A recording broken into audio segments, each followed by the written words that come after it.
All right, welcome back to Building a Fighter. My name is Dr. Austin Shane, sports chiropractor in Scottsdale, Arizona. With me, as always, bad ass strength coach in Denver, Colorado, Alex Friedman.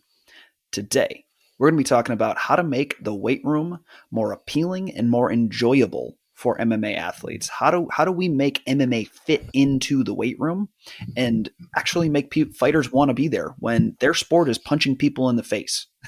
Yeah. It's funny because like Alex, our job is probably the most boring part of their entire training sequence. They get to Yeah. go to jujitsu, they get to do wrestling, they get to strike, and then they have to come lift weights and move shit heavy, and it's not that enjoyable. So how do we make it better?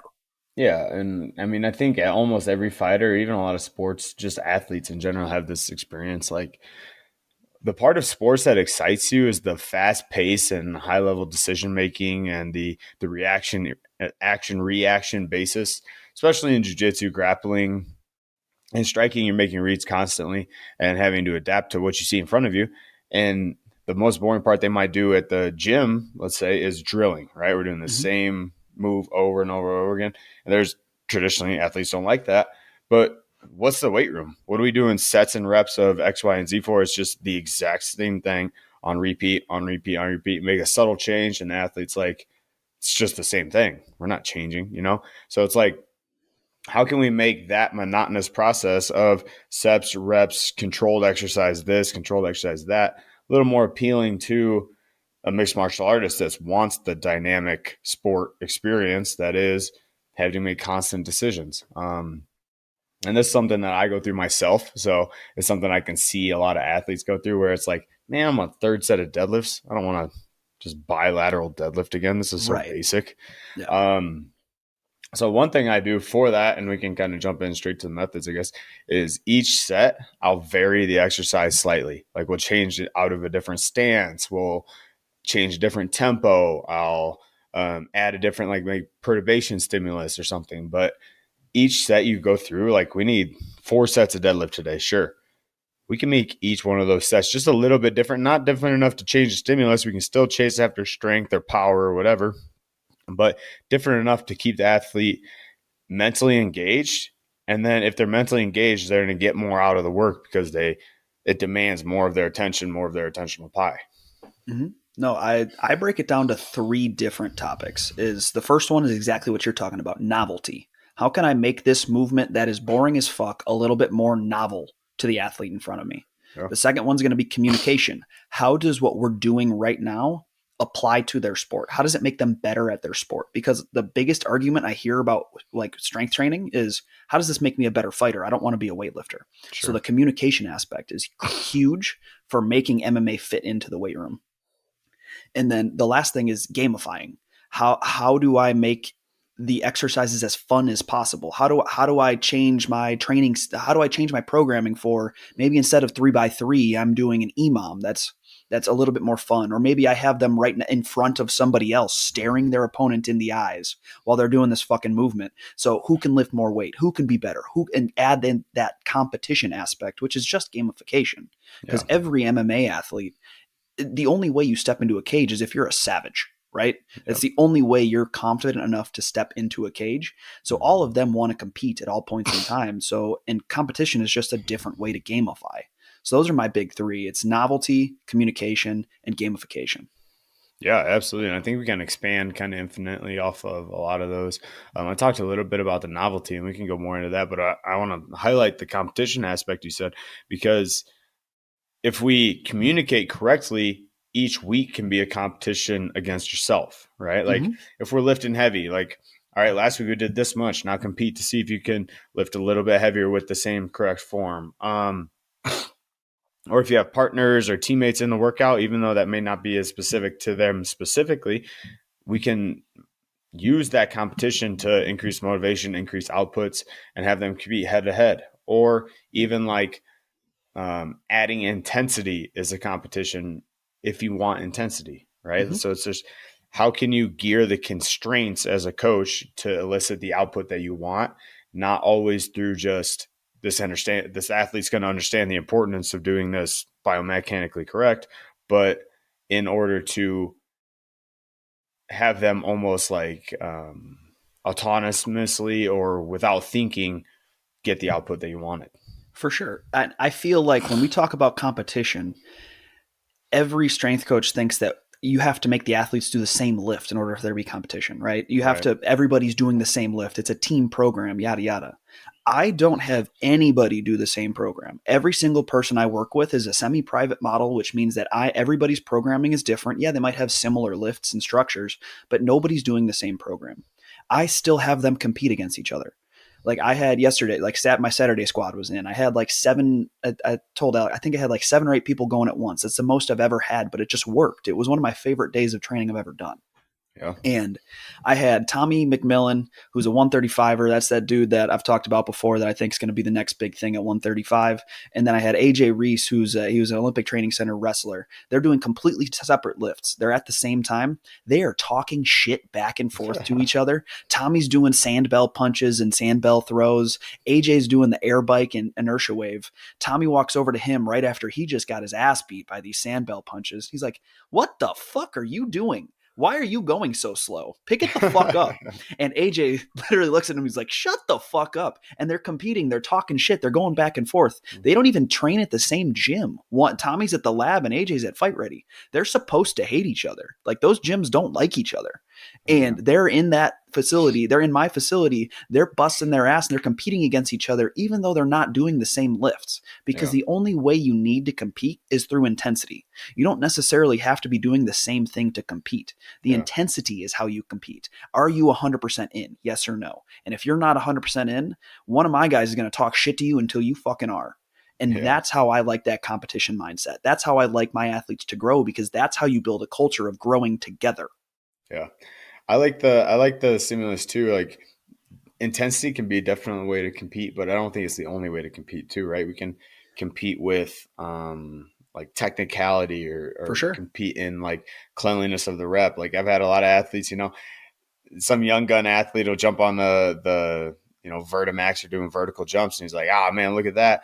And the other guy's, "Yeah, but you fell over when you landed. What the hell are you doing?" And it's Yep. like, this is the vet that like understands what we're actually training for, or more of the necessary pieces. So it's like, how well can you do your certain exercise, or how well are you executing as another competition? And I think that's kind of like the finer point of the finesse point is like, I may not be lifting more weight, quote unquote, than you, but look at how cleanly I'm doing it, or look at how perfectly I've dialed this in. And it's the same thing in striking. Like you can see when somebody's really polished, Mm-hmm.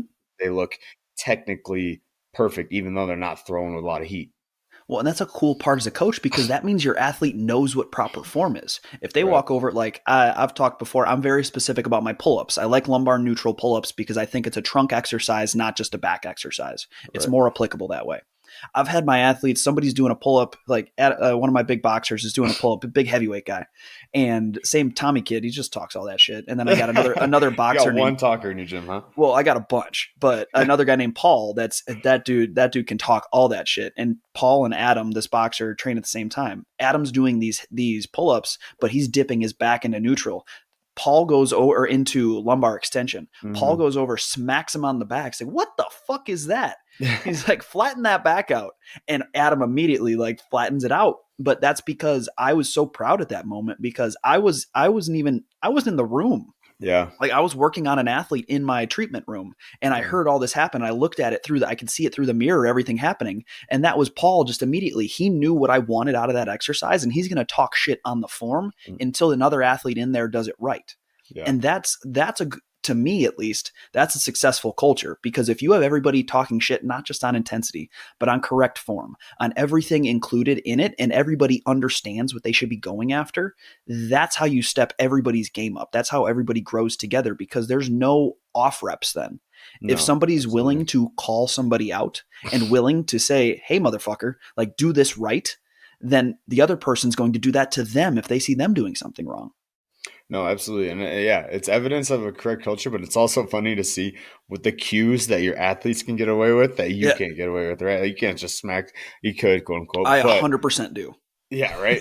But I wouldn't do that to an athlete. It's funny to see the shit that they get away with, or even how the communication carries forward, or even is more impactful from their teammate than from you, right? Like me correcting form is nothing new, or me like giving a technical cue is just like, all right, coach wants this out of me. Versus your buddy comes up and says, "What the fuck are you doing, man?"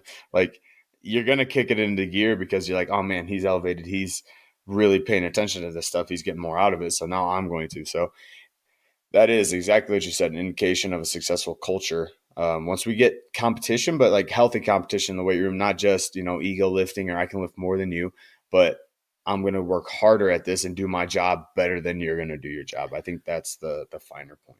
Right. It's different than like the quote unquote football culture lifting, where Yeah. the bro culture, where you're just gonna go and I'm just gonna keep throwing weight on the bar and I'm Yeah. just gonna keep going and going and going, but then form breaks. And you Yeah. can talk all that shit, but if somebody leaves with a fucking active disc herniation, well, that shit means nothing because that person's not going to train for a little bit. Exactly. And that's an understanding of this MMA game too. I think like again, all the young guns come in and they're gung ho to compete like that or work harder or outwork than the last guy. But it's like the vet comes in that has 12 UFC fights and it's like, well, I'm just gonna do what I do, but better than how you do what you do. Right. But Like that's a good point where if we're competing on intensity, we should be doing it with less technical movements. for Like sure. when I like competition with intensity or trying to push people with intensity, then I'm going to pick something that either I know their form is perfect and I've taught them, I've been with them for long enough that I know it's going to be a really really good rep even under fatigue, Or or it's I'm impossible to fuck up. right, exactly, or it's impossible to fuck up. Like you really can't fuck up a sandbell punch into a sandbell med ball throw and going that for a threshold circuit. Or an airdyne sprint. You really can't fuck up an inertia wave, Yeah. right? Like I'm going to pick low technical movements and push them at a high intensity, knowing that there's really no way that they're going to fuck themselves up. Yeah, and you have to do a lot of training and a lot of weight room specific work, which our MMA guys aren't really keen to do. If you want to push that intensity on something complex, like I would even consider back squat complex. So like, 100%. so like if you're trying to push that intensity on that movement, it's like either you're setting yourself athletes up for failure or they put in a shit ton of background work and they have a really dialed back squat, which is by far and away the minority in mixed martial arts. So I totally agree. Exercise selection, again, that's one thing I harp on so much is like exercise selection does so much more than what I want out of this anatomically. Exercise selection communicates an intent, communicates this is our tone for the workout. This is the intensity I want. This is the type of movement I want out of you. Rather than, I think a lot of times exercise selection just boils down to what does the coach know really well, Right. which And if you're only picking what's the coach knows really well, fuck you. okay, so this is a good transition into the second point that you made with novelty, right? Yeah. Yeah. For me, novelty is a great stimulus, not only because it's exposing your athlete to a new stimulus, you're going to have a higher movement vocabulary. We've been through that argument on the podcast a lot, but it introduces a different way to achieve more focus and intent in the movement. Mm-hmm. Like if I'm doing a goblet squat versus a front squat versus a landmine squat, if I hit all three of those different movements in the same workout, guess what my athlete learns? Everything. A squat, Yeah. right? They are exposed to a lot of these different modalities and know they might not get very good at any of them. Sure, I'll give you that. But they learn how to squat under many different constraints and they can apply the skill of a squat to whichever exercise modality I choose going forward.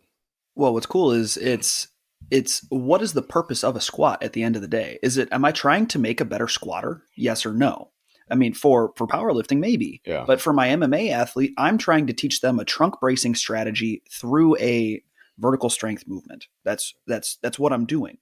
I want to give them as many stimuli as possible in that pattern so that a normal MMA situation is not just a back squat. It's not just a front squat. It's Yeah. not just a Zercher squat. But I want them to be comfortable in all those ranges of motion, like Alex said, that movement library. But I love that you guys do that. And I've actually been doing that after we talked to Aaron Porter on the podcast, where I'll just, hey, pick whatever squat you want. I don't really give a fuck. Do you want to throw the transformer bar on? We could pick whatever one you want. That's cool with me. And then I get to play with my Yeah. cool new toy. But If you have an increased movement literacy, I'm not trying to make somebody just a better squatter. I'm trying to Yeah. make them a better fighter. And that novelty stimulus allows them to then buy into what they're doing and pick all the way through every movement. But that also not just buy in and be impressed, or I guess like in every workout, that's going to cause their brain to adapt to the stimulus just a little bit better because of the novelty. Yeah, exactly. And that's the point I'm trying to hit on the head too, is that like it helps your athlete learn better by being exposed to variety. Like that's actually an actual hypothesis through pedagogy. It's called the forgetting hypothesis, quote unquote. Mm-hmm. So when you do the same thing on repeat, right, you forget what you're doing and you just go on autopilot, right? Not a lot of engagement, not a lot of attentional pie is directed towards that movement. And then you almost forget what you're doing. So you're not growing in it, right? Versus it takes somebody with a lot of mental fiber and a lot of discipline to try and grow in the same exercise. It just take a huge mental effort, which we already talked about.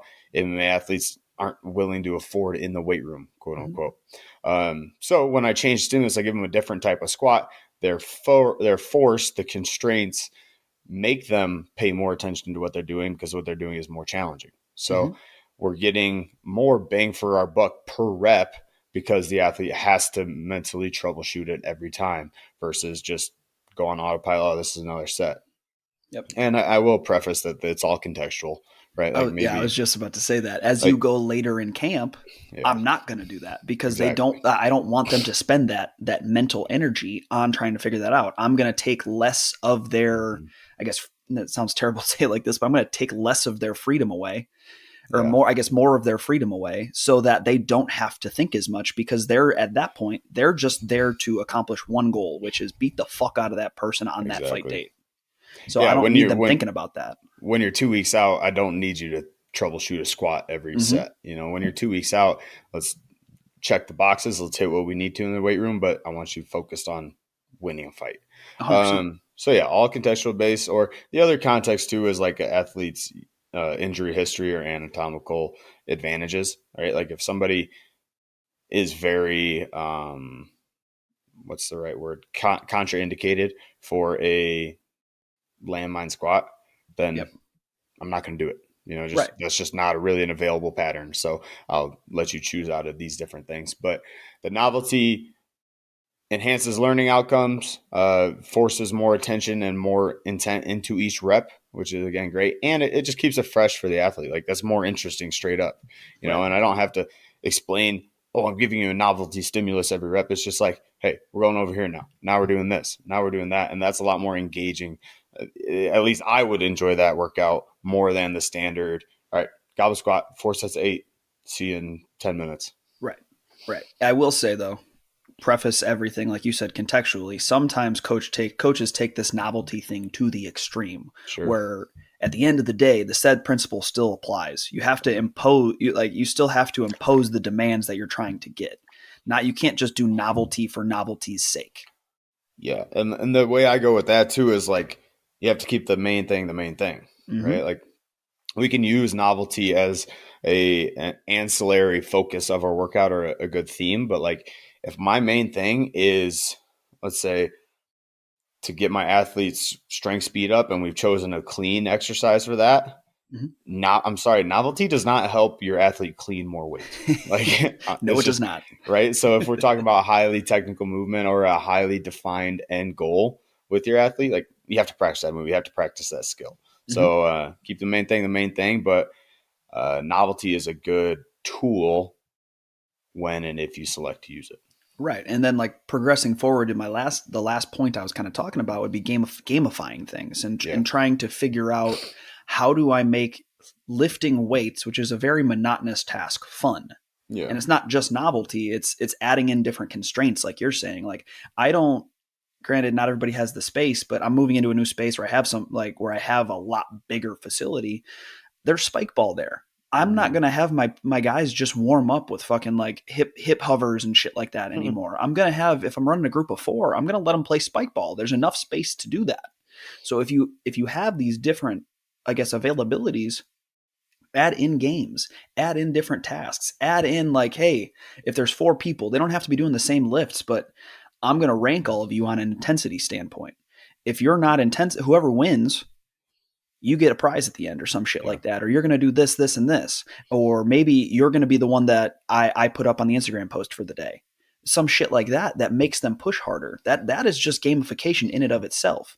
You can have partner workouts with them doing separate things. Like you could have they're doing their own main blocks and everybody comes together for a conditioning element at the end. You can have your warm up is spike ball and then everybody breaks off into their own different factions. That's an Mhm. easy thing to do. Yeah. And it's always interesting to me, like, you as a coach, the influence that you have on your athletes, right? Not only because, like, quote unquote, you're the coach, you're the man in charge or whatever, but just the different value that they see from your input. Like, you can change the competition or something, or the game or the objective, simply by your feedback, by your emphasis in what you speak on, by your demeanor. Like, we have a lot of group sessions with Factory X where I'm working, right? And let's say we're doing trap bar deadlifts. A lot of guys are going to go and then they compete. How much weight can I put on the bar? Mm-hmm. Right. And then maybe somebody will do a heavy set and they're like, they walk away like all proud and they're talking shit. They're like, yeah, look at that. And I'm like, yeah, but this guy over here is doing it perfect. So Mm-hmm. his are better.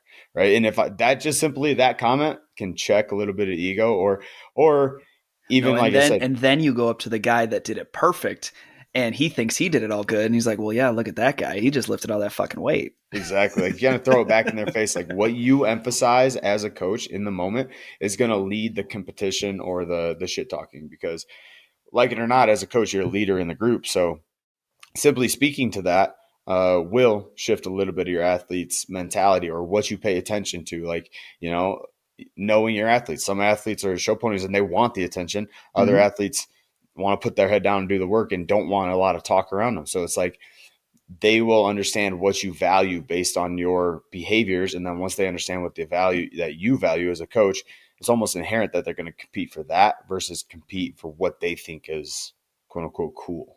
Right. And this is where I've recently not I don't use them a whole bunch, but where I've kind of flipped my script on like the strobe light classes, the fucking fit lights, all the different implements that you can do that's just an easy way to gamify a movement and get people to buy into what you're doing. And there's no reason not to use them if it fits the context, right? Yeah. Like I can use what are the Hecko sticks, I think is what it's Yeah. called. I Yeah. can use those Hecko sticks and I could just have them go back and forth. And they did their own workout. This is just a 10-minute thing at the end for them to focus on what they're doing, but it makes them want to come to training because that's the fun part. That's the dessert at the end of the day of all the hard work you did. Yeah. And like wanting to come to training, I couldn't think of a better way to communicate that you have a good culture, right? Like, if your athletes are bullshitting and, like, playing games or doing whatever they want outside of the time that they have to be there, Mm-hmm. that is an indication of a good culture. If you have athletes stick around after to play a game of Hecko sticks, or they just want to hang out and have a cup of coffee together and stay at the gym, then Mm-hmm. that's an indication you have a really good culture. Because if I have to go somewhere and have to get it done, I also want to leave as soon as possible. Well, dude, Right. it's So, it's the thing that I've talked about it at nauseum. That's what people think about when they think of physical therapy or healthcare yeah. and shit like that. Where oh fuck, I have to go to therapy. I have to go to therapy, and that's really where I got a lot of my ideas on gamifying because I'm like, I don't want to be that guy that you have to go see, Yeah. especially because I'm a cash practice. Typically, if you feel like you have to go see me and you're paying your cold hard cash, you're not going to come see me because you don't want to fucking do it. It's really hard to justify something you don't want to do for Yeah. $165 an hour. It is. Yeah. So I need to make what I do as entertaining, as exciting as possible within the context of good therapy or within the context of good training For or what sure. I would deem good training. And that's where we can get into the weeds with how do I make a good culture and make shit fun for everybody involved while still doing that hard ass work. And that's, I guess, at the end of the day, the backbone of this conversation we're having. Yeah, 100%. And it's an interesting fine line that you balance of, like, the hard work and the job has to get done, but we can do it in an enjoyment driven way, because MMA is fucking tough. It's really hard to do all your processes, all your practices, to get your face beat in all the time and grind through your wrestling practices, your BJJ practices. And strength and conditioning gets hard at times. So it's like, it is hard. So we don't need to make it harder because of a mindset, or Mhm. because that's what we decided. We got to be tough guys, right? Like that was the funniest thing. You went into the PT realm. I'll go into the strength side around where strength training comes a lot from American football, right? Like in American football, the strength coaches are the hard asses. They're the ones that get after you. The hardest stop of your day, the hardest practice, quote unquote, is going to be strength and conditioning. Mm-hmm. I always thought that was funny as a wrestler and as an MMA person. I know when you come to the weight room for your strength conditioning session, that's your easiest stop of the day. Yep. So I thought it was hilarious when a couple of football strength coaches like tried to come intimidate or tried to be, the big macho man. It's like, dude, chill out, fuck off. You don't scare me. Like I'm not. This isn't intense, right? So I think that's funny if you try and apply that football based attitude towards the MMA athlete. Again, different approach. Don't try and emphasize the intensity and kill your athlete through scaring them or whatever. Like with MMA athletes, understand that they're tough. They know what's hard. They're going to do their job. Make the environment more enjoyable. You have to take a different approach. Well, it's funny that you can see the disparity between the cultures because somebody that works with both NFL players and like fighters, you can Yeah. see the difference where fighters walk in, like even as a wrestler in college, exactly what you said. I'd walk in and I'd be like, oh, this is the easiest part of my day. Like this, like wrestling practice, we had 2-a-days. That shit fucking sucked. Yeah. And this is the easiest part of my day. And we also know that the bigger the muscles, that doesn't necessarily mean the tougher you are. Right. That's not the culture that we're in wrestling or in combat sports. But then you go to the football culture, and that's what they value the most. They value the big old fucking muscles. They value the heavy ass back squats. They value all of these different movements that at the end of the day are going to be what they think helps them on the field. And they think that the toughest person is in the room is the one that has the biggest back squat, or they think the toughest person in the room is the one that has the biggest bench press. And it's cool to see that kind of shift after I've been in practice for 3 years, but even in that 3 years working with football players and trying to educate them on the toughest person in the room isn't the one that's the most broken, which typically the guy with the biggest bat squat is typically the one that's the most broken. Yeah, it's funny to see too because I've done this with a couple of football based athletes or football guys. Like typically when they see that side of the weight room and it's less of the macho man who can lift the most, who can do all this shit the best.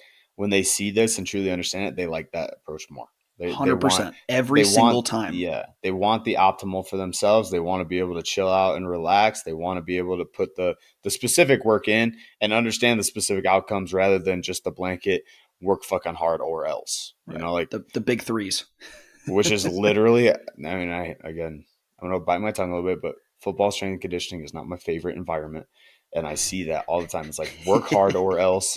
And that's the primary value. The primary Yeah. value is work hard or else. Yeah. In mixed martial arts and the way that I run the gym is like get the job done and do what you need to, have fun, and that's it. Like But I would, this is going to be a little bit off topic of what we're talking sure. about, but for football, is it like that because that's the place that they can learn discipline versus in MMA and wrestling and all of these different things? You learn discipline by getting your fucking ass kicked Sure. over and over Yeah. and over again. In football, like, look, I don't think being a wide receiver is that hard. You're born fast and you can catch balls. Like it's really hard to do really well, right? But you don't Yeah. have to necessarily be disciplined in order Yeah. to do that thing. It's an acute skill, right? No, Exactly. I agree with what you're saying. Like you got to learn discipline somewhere, and like for a football team, the weight room is where you do that, right? Yep. So again, it demands different behavior in different contexts, but it's interesting if you get on a one-on-one level or you get to a group setting where you can compare the different cultures, right? Right. So yeah, Like we're that's why I kind of like working with linemen because yeah, the guys I work with, I only work with linemen. The guys I yeah, work with, they're just fighters. They have yeah, that Greco-Roman mentality where they go into it and they know that it's like that they learn discipline because if they make one yeah, mistake on the field, they had a bad game. They could win, say they have 75 snaps. They could win 74 of 75 snaps. But if they give up one sack, they have a bad game. So they have to have that discipline. It's yeah, already built into their culture. Versus it's the same thing with cornerbacks. It's kind of cool working with cornerbacks. If they give up one big touchdown, they fuck up. So yeah. it's weird to see that different dynamic, but it's different for the other. It's almost like position specific for the discipline that And is that you yeah. get. And those are definitely more um, one-on-one or solo based Right. positions, like Maybe that's why cornerback, I, receiver, you get one-on-ones yeah, all the time. Linemen, you get one-on-ones all the time. So there are a lot more dynamics with team and like working amongst your receiving core, amongst your line. But yeah, it does lend itself to more of those one-on-one matchups where there's very clear ownership or very clear distinction of like that job was yours and you fucked it up for versus like sure. the holistic team thing. Um, One way I want to kind of shift the conversation one direction, I definitely wanted to go with this, and I'm curious to hear your opinion on it, Austin. Bringing MMA to the weight room and getting more value out of your workouts with your MMA athletes. And I again, common critique is athletes say, this heavy ass deadlift isn't going to transfer my sport. It's not going to help me there. How important or where do you see appropriate to bring sport specificity into the weight room, and does that help with buy-in with your athletes? Yes. Okay. Okay. Yeah, Neato. no, 100%. I think there are some people that play the sports specificity game too much, and we've talked Right. about that a lot. Um, I think the communication, that step we talked about first, that's where you kind of make those gains with your athletes. As long as you Mm-hmm. can explain to them how that heavy ass deadlift is going to help them, they typically buy into what you're saying because you can explain it well. Yeah. But I see sports specificity as the novelty approach. That is Yeah. bringing novelty into the weight room, and you can't be novel for just novel's sake. But there's nothing wrong with trying to make exercises look like their sport if it has a purpose in the program. Yeah. That's where again, I talk about all the time. I'm not a big cleans fan, but I love sandbag cleans. I have those big old like Rogue Atlas, the sand Atlas stones. Yeah. You can do a clean with that. That's a sport specific movement. It's you're lifting 150 pounds of dead fucking weight, Yeah. throwing it up, and that's very sport specific. And people love that way more than a technical clean. But that's where I like to bring in the sport specificity. I try to layer it in as much as I can, understanding that there's still the big lifts that we have to hit. We still have to get absolute strength in certain capabilities. Yeah. Yeah. No, and like keep the main thing for sure. But one interesting way that I've looked at novelty, sport specificity, or even like speed of movement type of things, is your typical like periodization curve for a strength and Mm-hmm. conditioning coach, where like typically if we're talking about peaking for whatever sport you're peaking from, volume in the weight room goes down juxtaposed to intensity going up, right? So as you train more, you do less reps, but you do higher weights, et cetera. Like that's the really most basic model of it. But you can do that with what one thing I've very much done with is speed of movement, right? So if I'm training a football player or even like a boxer, like as I get closer to the fight, the speed of movement goes up. What Mm-hmm. happens when the speed of movement goes up? The weight has to come down. So the intensity has to go down. So you can look at those charts and what do you need to prioritize as you get closer and closer to competition versus what can you throw in a back burner, like novelty and sports specificity go on that same chart. As I get closer to competition, sports specificity is going to go up. As I get closer to competition, novelty and training different stimuluses or getting more general stuff should go down, right? Mm-hmm. So as I'm training somebody through camp, I push on the intensity of the exercise, and it's got to mirror more towards competition. I push on the specificity of the biomechanical patterns. It's going to look more like sport the closer we get to our sport. And then by the end of camp, we're concentrating on the energy system demand, which is similar and specific to the sport as well. So Right. I almost look at it as a peaking phase, not just for one athletic quality in MMA because MMA is so dynamic, but I look at it as a peaking phase towards the exclusive demands of fighting. 100%. And where I bring sport specificity in most is my energy system development, is my conditioning work. Yeah, for sure. It's there's not a lot that can replace a good like heavy trap bar deadlift. Like we just have to do that sometimes, right? Yeah. And like same thing with like a landmine press. There's not a lot that's or just a straight up dumbbell bench press. There's not a lot that can replace the absolute strength of what we're trying to do there. Mm-hmm. But what we can do is in our conditioning circuits, in our threshold work, we can make it look more sport specific. We can have them shadow, but like I don't need to have them do BFR sled pushes. I could have them do BFR shadow boxing, or I could have them do like BFR on the ski erg or shit like Yeah. that. I could have them do med ball work that looks like a punch versus just doing a sky toss. Like, Yeah. there's all these different implements where if I make it look more like their sport in a conditioning element, they're going to buy into that conditioning just a little bit more, and they're going to understand why they're doing it without me even having to say anything. Yeah. Which at the end of the day, to me, is that's the art of programming. That's what I love about programming is Mm-hmm. how can I make this athlete in front of me love what they're doing and make them understand that this is going to make them better as a fighter, not just better as a weightlifter. And that's conditioning. Yeah. 100%. And that's really cool to see that all come together when you see like your athletes grooving to it. It's the right input, the workout hits the right intensity, and then you're really in that honey hole of what's the best workout for this athlete. But going back to conditioning, like I always think about it too, specifically for mixed martial arts, like we're kind of surgical in that we want to emphasize different energy systems specifically to MMA, or we say like, we're not going to just blast them with conditioning because their training volume is so high. We got to surgically pick our intervals and do a set amount of volume at them. Right. And Mm-hmm. so what you do for those, like the action, the exercise modality, what you do in those, you can pick anything you want, but why wouldn't you pick something specific or something that literally mimics? Because when I'm picking those energy systems, I'm trying to mimic the sport anyway. So why don't you just not try to mimic it and just do it? Right. Right. Like if we're thinking about lactic power, right? 30-30s, we can do them on Airdyne, and sure, there's probably a time and place to do them on the Airdyne, For right? sure. But like maybe this athlete is having a hard time adapting to somebody's grappling pace, or we're preparing them for a high intensity grappling match. Let's takedowns repetitively. You're Mm-hmm. the only partner that goes for 30 seconds. Hit as many takedowns as you can, and you're on them and it's intense. It's like a wrestling room and you're hitting them. Okay, 30 seconds off, you know?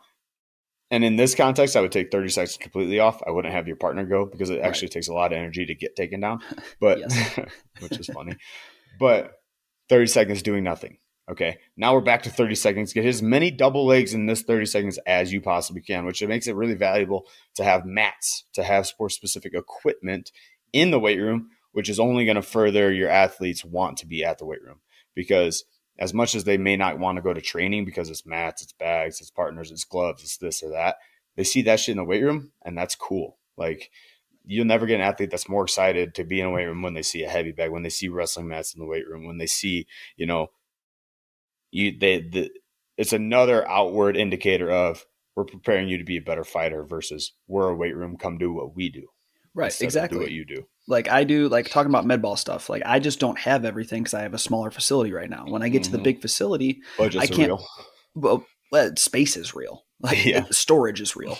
But I'm excited because I'm going to put some heavy bags on the ground, and instead of doing like med ball ground and pound, which is what I have a lot of people do right now, just punching a med ball into the ground for a set interval. Just fucking throw your glove up, motherfucker. Let's throw Yeah. let's actually do ground and pound.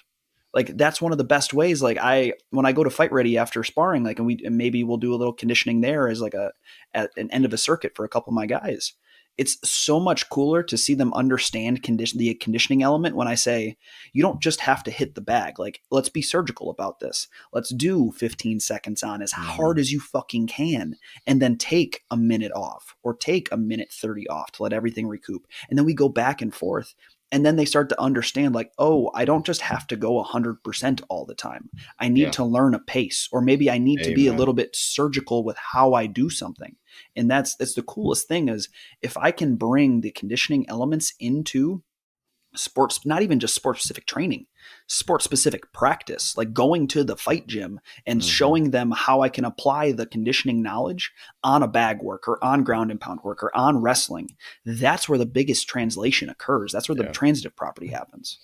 Yeah. And that's the really cool piece and the really cool evidence of why communication as a coach is so goddamn important Mm-hmm. because while we're doing ground and pound, we could be doing ground and pound for one of 10 different emphases, one of a million different stimuli, right? Like as a coach, like, okay, we're going to work on the cross hand grab and making sure that when we decide to ground and pound, we're going to land hard or we got an opening, right? So that's a technical focus and we're going to focus on that. I don't need you hitting your partner hard. I don't need you doing max output, whatever. Like I'm communicating the emphasis of the drill. All right. And then let's say the next drill, hey, we're still doing ground and pound, but now it's a conditioning emphasis. I want you to get as many shots off as you can. They don't have to be perfect. They don't have to be technically this. I would like them to be, but it's more about conditioning and getting as many shots off as you can. Like two of the same quote unquote modalities, but very different drills that you're looking at right there. And I think that's the beautiful part. And ground and pound is a great example because we do the same thing in the gym where we hit med balls or we have some like body bags, but it's like when we're doing this 15 seconds of ground and pound, I am not worried about your technical Not at positioning. all. And I want to see fucking output. I want to see you put your elbow through the bag and I want to see you do it 50 times in 15 seconds. Right? I want output. Right. So that's a fine line of communication, but it's also very good evidence by when I go to sparring on Friday and I watch them ground and pound. It doesn't look anything like that, right? It's a lot more technical. It's a lot more control versus damage based, and that's perfect. But Well, and them means to an end. understanding that I can't do ground and pound at an extremely high pace for 45 seconds at a time. 100%. Yeah, I exactly. like understanding that you do have gas tanks. Nobody in MMA is fucking Superman. So you Right. are going to gas out. So understanding that, hey, I might only have 20 seconds at a time. Then I need to control position. I need to breathe. I need to be able to relax so that I don't just gas myself out. Because we see that time and time again where maybe you have maybe you get a takedown. You land a really good takedown. You get on top, you ground and pound, then you blow your fucking arms out. You got two more rounds left and Yeah. you're exhausted. You had a 10-8 round in the first one and you end up either at a draw or you lost. Yeah. Yeah. It's crazy too. And then beyond that, like I feel like that's stage one, block one. When you get the self awareness of what type of fighter am I, maybe I am that burst athlete that I have 10 seconds to knock you out or bust. Like, how well can we use that in the fight? What's your pace versus a volume athlete that's going to touch you 100 times in a round and then hit you hard 10 times, right? So it's like, who are you as an athlete? But we need the base level understanding and we need the base level ability first, right? That's where everybody spends all of their time, which is cool. Like, Yeah. Well, I'm it's glad cool. that we understand that's our first block. Sure. But we got to progress and ultimately get better at it. We got to ultimately make it more specific. We got to ultimately game plan to the person in front of us along with the sport demands, along with good general stimulus. It's just, I feel like a lot of times coaches are hesitant to make that leap. Well, and that's a really good point, and where we can kind of end this thing is good strength and condition. I guess good conditioning in general, good training allows the athlete to self-identify themselves more. Yeah. It's you get to find out what type of athlete you are. You get to find out how long you have in your bursts. Like I'm going to train Colby Covington and Kamaru Usman different. I'm going to train Colby Covington and Francis Ngannou different. And if I do my job right as their strength and conditioning coach, I can show them how long they have, how to maximize the availability of energy that they have, and how to use it as efficient as possible. Colby Covington can do a 30-second burst and drown you with fucking volume.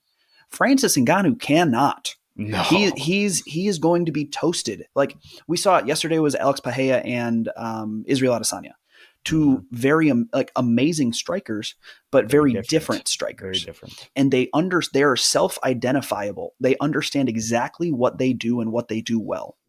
And we saw what happened. Alex took the entire fourth round off. Legitimately took the entire fourth round off. He conserved his energy. And he understood that I'm going to make a push. And whether I lose or not, whether I win or lose, I know what I do well and I know how I can win this fight. Yep. And if I do my job right, I can help him understand that through our univariable training or univariable conditioning of, hey, how hard can you do the Airdyne sprint? How hard can you hit the bag? How long can you hit the bag at a high pace? Do you understand that you can do this and we can track your output for 20 seconds? But at 30 seconds, you drop off. So your first 10-second split, you're able to do 25 punches. Your second 10-second split, you're able to do we'll say 22 punches, but then your critical threshold drop off is right around the 20 to 30 seconds where you drop off to you can only throw 12 strikes. Well, that's Right. a big fucking difference. And I know if you go from 22 strikes to 12 strikes, that you are not going to be able to recover for about a minute, minute and a half. Yeah. So we know how hard you can push, and you self-identify of, oh, I am not a high volume. I'm not Colby Covington. I can't do that. And they can understand how hard they can push without having to take a long break in between. If I do my job right, I can help teach you that. That's a Amen. good strength and conditioning coach. And that's where I can make my athletes, bringing everything together, understand why the fuck they're going into my weight room. Yep. And excited to go to your weight room. Exactly. Yeah, that was going to be my final point, is that like all of that communicated and understood makes the weight room an appropriate place for MMA fighter.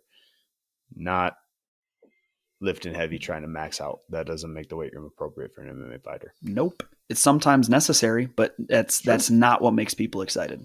True. So I think that that rounds out our podcast on making the weight room to available to your MMA fighter, right? Like I think that's just 100%. we hit it from every angle, I feel like.